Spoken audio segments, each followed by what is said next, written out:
And here's a stationary engine. It's a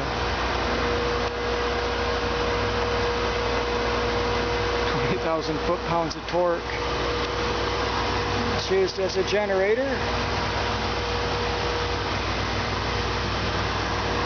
The handle factory in Hicksville. It's not far from Auburn. It's about 7 miles up from where I'm from. Looks like it runs off natural gas, maybe.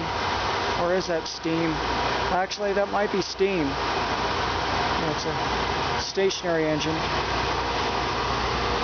Yeah, steam engine. And there's different stationary engines here.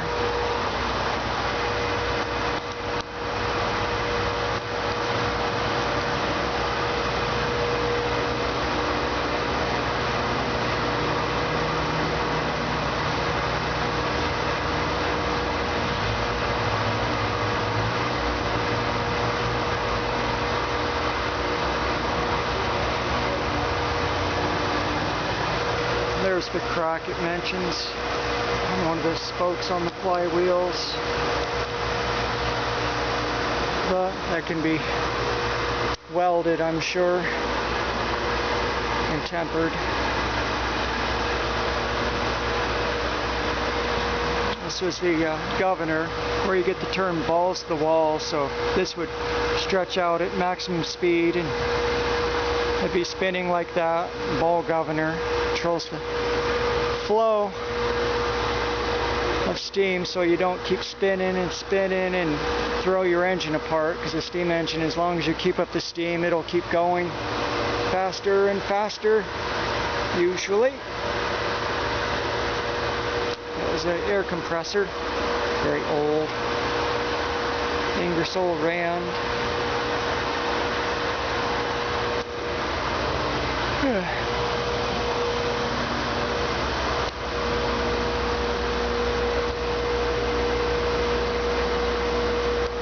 Old oil pump.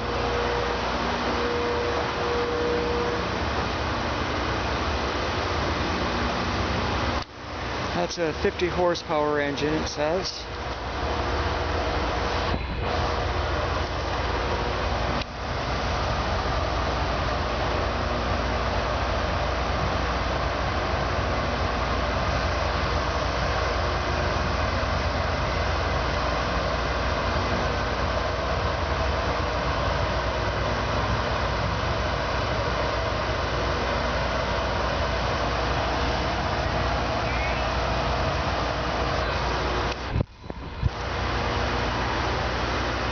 These are stationary engines, not unlike the coreless steam engines that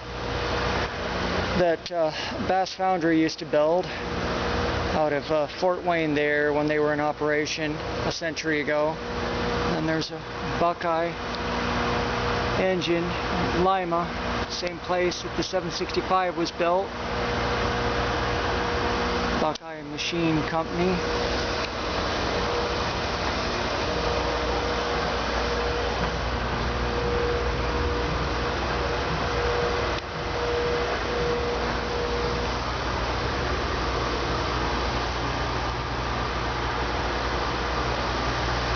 Massive flywheel.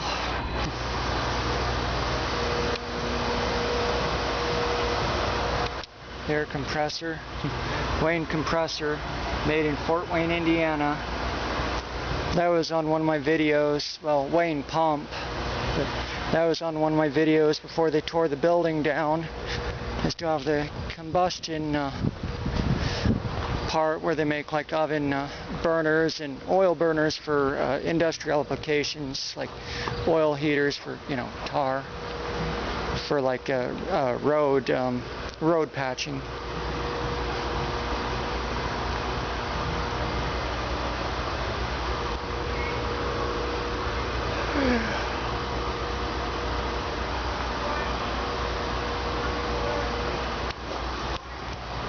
Boop.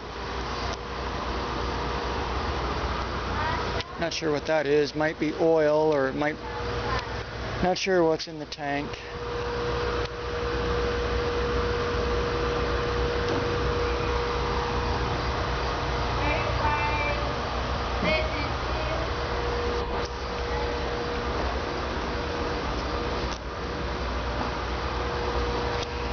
There's something about the Buckeye motors.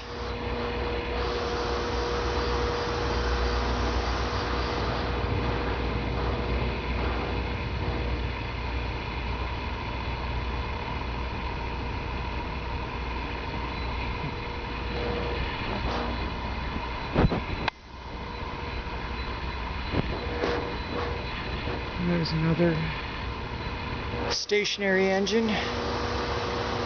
Again, oil-free air compressor.